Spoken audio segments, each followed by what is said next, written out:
esta placa sacado del estudio, ven el infiltrado celular, aquí vemos el epididimotropismo, este infiltrado celular es marca CD4, tiene una pérdida de expresión del CD7, pero las células CD4 son PD1 positivas. ¿Qué observamos, por contrario, en las otras eritrodermias? En las otras eritrodermias tenemos que el PD1 es expresado principalmente por las células CD8. Aquí es una marcación para el CD8 y esta es una marcación del PD1. Entonces ustedes observan cómo es las CD8 las que marcan. Y esta marcación es el CD7, observen que no hay una pérdida del CD7. Entonces, en conclusión, tenemos que, según los autores, que en el síndrome de Césari, que ustedes saben que usualmente es CD4, esta es el PD1 expresado en las células CD4, favorece más un síndrome de Césari, mientras que el PD1 expresado en las células CD8 favorece más las eritrodermias de otros orígenes. Además, si yo le sumo a esta expresión del PD1 en la célula CD4 una pérdida del CD7, esto soporta fuertemente el diagnóstico de un síndrome cesárea. Entonces, cositas importantes para estos diagnósticos tan difíciles. En cuanto a los tratamientos sistémicos, ¿qué sabemos en micosis fungoides? Bueno, vamos a ver qué tenemos de novedades en micosis fungoides y síndrome cesárea. Sabemos que los tratamientos sistémicos no son curativos, que usualmente los rangos de respuesta se sitúan entre 30 a 40% y con respuestas más o menos entre 6 y 12 meses. Aquí tenemos pues como una serie de nuevas moléculas que están apareciendo en las micosis fungoides y los síndromes de César.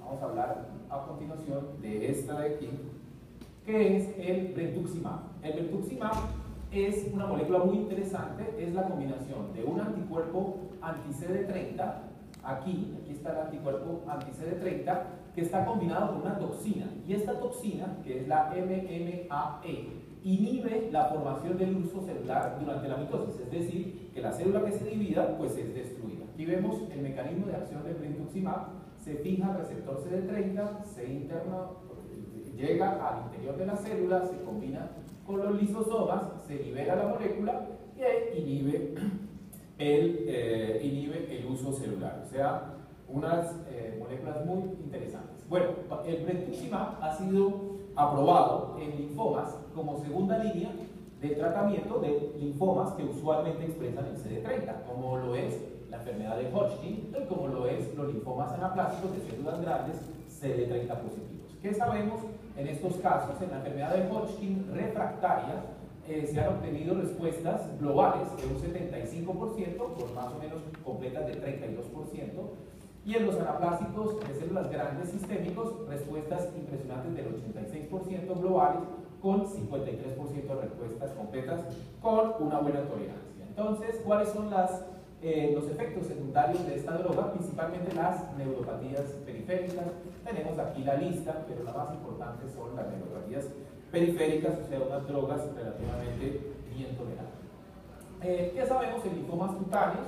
En linfomas cutáneos tenemos dos estudios, fase 2, que muestran en 19 casos aquí, pues obviamente el número de casos no son muy importantes, pero con unas respuestas muy interesantes. Recuerden la tasa de respuesta que les conté al principio, de 68% en esta serie de 19 casos de micosis fungoides combinadas con síndrome cesarí, y en esta serie de una respuesta de 71% en casos combinados de micosis fungoides con linfomas cutáneos de células CD30 positivos. Aquí les quiero mostrar unos ejemplos clínicos de lo que se puede obtener. Entonces observen este paciente, micosis fungoide en estado tumoral avanzado, la respuesta bastante impresionante de este paciente con el tratamiento con brentuximab. Sin embargo, observamos que no es una respuesta completa, pero la respuesta es bastante impresionante. Aquí otra foto de este estudio, aquí las lesiones, y aquí la cicatrización de las lesiones después del uso del brentuximab. Bueno, brentuximab, seguimos otros casitos, son series de casos realmente. 4 pacientes, 3 con MF y una con síndrome cesarí, 2 pacientes de ellos tuvieron una remisión completa y para asegurarse la curación de estos pacientes, usualmente en los centros más importantes de linfoma se sigue por trasplante alogénico. Dicho sea de paso, esta molécula ya fue incluida en las nuevas guías de linfomas cutáneos publicadas por la NCCN, ya aparece en rituximab. Sin embargo, no todo es color de rosa. Me encontré este artículo en el cual se han encontrado casos de leucocefalitis progresiva multifocal, como bastante alto la movida. Fueron 5 casos con neoplasias linfoides. 2 de los pacientes tenían linfomas cutáneos y desarrollaron esta enfermedad, y 4 de los 5 murieron. Entonces, bueno, no todo es color de rosa con las nuevas moléculas y tenemos que estar muy pendientes. Hablemos del trasplante de médula, finalmente. El trasplante de médula se ha usado o se usa de manera, digamos, rutinaria en hematología para el tratamiento de todas las neoplasias linfoides. En micosis fungoides nunca ha tenido una aceptación tan grande. Este es un metaanálisis de 15 publicaciones, 43 casos, como ven, casos muy poquitos, en los cuales tenemos 23 casos de trasplante autólogo, 20 casos de trasplante alogénico para una mediana de edad de 42 años. Entonces, ¿qué podemos, este resumen de estos trasplantes, qué podemos ver? Los trasplantes alogénicos funcionan, primero que todo, mejor que los trasplantes autólogos, ¿ok?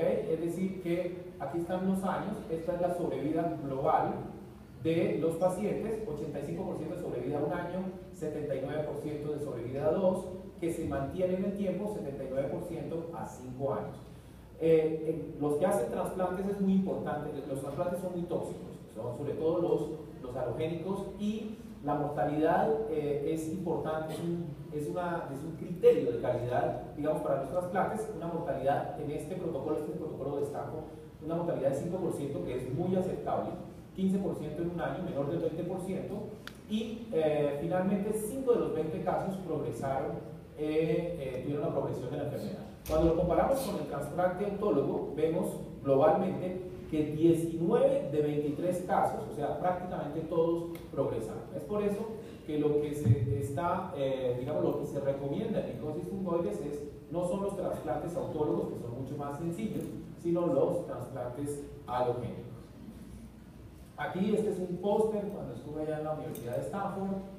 Aquí está más o menos lo que vemos aquí en este póster, era el protocolo que ellos tienen. Tienen un protocolo muy interesante en el cual hacen un acondicionamiento con Total Electron Beam Therapy asociado a la quimio, un acondicionamiento no tan tóxico, y obtienen unos resultados muy interesantes. Aquí vemos, por ejemplo, vemos la tasa que tienen de respuesta a 2 años. En Europa tenemos aquí este artículo de la experiencia francesa en trasplante alogénico en micosis fungoides. Esto fue presentado en Ámsterdam en la Asociación Europea de Dermatología. Se trató de un estudio multicéntrico de 18 centros, incluyeron 31 pacientes. 6 pacientes tenían otros linfomas, un promedio de 29 meses, y midieron una revisión completa, los 20 pacientes que tuvieron una revisión completa de estos 31, con una sobrevida global estimada de 57% a 2 años, lo cual es unos resultados muy buenos. La mortalidad de cada trasplante fueron 4 pacientes de su serie, revisión completa 14 pacientes, y 19 presentaron recaída o progresión, y aquí están los detalles. De estos 19, 10 murieron, 6 se pudieron volver a llevar a remisión completa y 3 lograron una remisión parcial. Entonces, el trasplante alogénico es el futuro para consolidar todos estos pacientes avanzados. Aquí, finalmente, en cuanto a trasplante, esta es la publicación de los casos europeos de la Sociedad de Hematología, en la cual incluyeron ya un seguimiento de 60 pacientes con una mediana de edad de 46. Aquí tienen las sobrevidas globales, con una sobrevida a 5 años de 46% y a 7 años del 44%. Recordemos que estos tratamientos se usan en enfermedades avanzadas y que obviamente estos pacientes estarían prácticamente muertos, la totalidad de ellos estarían muertos si no se les hubiera hecho este tratamiento. Tuvieron una recaída en 27 pacientes, es decir, para un 45% de los casos. Bien, en cuanto a la leucemia de células, las leucemias de las células T asociadas al HTLV1, pues es una entidad que es muy interesante para nosotros porque tenemos aquí en Colombia infección por HTLV1 y este es un artículo publicado por los japoneses. Ellos también tienen muchos linfomas por HTLV1 sobre el efecto del mogamulizumab, voy a leerlo lentamente, y en el tratamiento de esta leucemia. ¿Por qué es interesante? Es interesante porque las células neoplásicas de estos linfomas expresan el receptor CCR4 en más del 90% de los casos. Y como el mogamulizumab es un anticuerpo monoclonal dirigido contra esta molécula, lleva a una citotoxicidad dependiente del anticuerpo. Entonces, es muy interesante usarlo en esta entidad. En los estudios fase 2 se vio una actividad antitumorales muy importante, pero asociado a efectos cutáneos adversos frecuentes. Hay un riesgo de síndrome de Stevens-Johnson y con esta molécula. Entonces, aquí tenemos estos 5 pacientes. Aquí se ve el efecto de la molécula en diferentes sitios, en la piel, en los ganglios, en la sangre periférica, y observan que tienen una respuesta muy buena. Aquí vemos los pacientes y aquí vemos la reacción alérgica que se produce, que se puede producir con esta molécula. Aquí vemos un resultado muy bueno.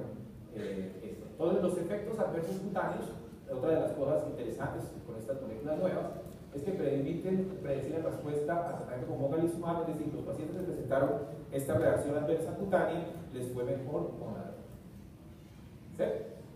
Bueno, 2 minutos, ya voy a acabar. Bien, otra entidad muy interesante es los linfomas NK. Los linfomas NK también son frecuentes aquí en Colombia. Y para terminar, esto es un estudio para saber. Ustedes saben que los linfomas NK tienen muy mal pronóstico y el objetivo del estudio era ver qué marcadores nos podrían permitir decir si era de mejor o peor pronóstico. Para resumirles el cuento, los pacientes que tuvieron esta marcación, el LMP1 y un origen celular T, les recuerdo que los linfomas son usualmente NK, pero también tenemos linfomas de tipo T citotóxico. Entonces, a estos pacientes les fue mejor. Aquí estoy con la doctora Jun Kim, que ha inspirado mucho esta clínica de linfomas que estamos manejando en el Instituto Nacional de Cancerología. Muchas gracias por su atención.